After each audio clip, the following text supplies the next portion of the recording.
Behind me is a structure that dates back to centuries before Christ. This structure sits over a rock. A spring was underneath this rock, and so water appeared to be coming out of the rock.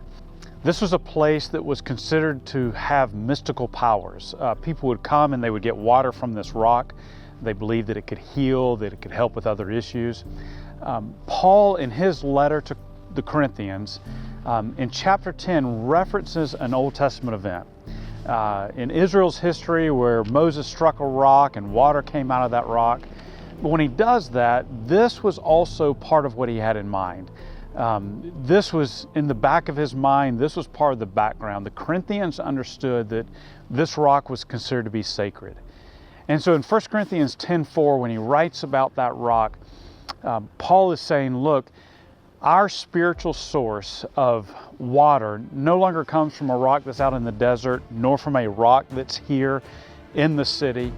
It is Christ. That is where our spiritual thirst is quenched. That is what we look to for our spiritual needs.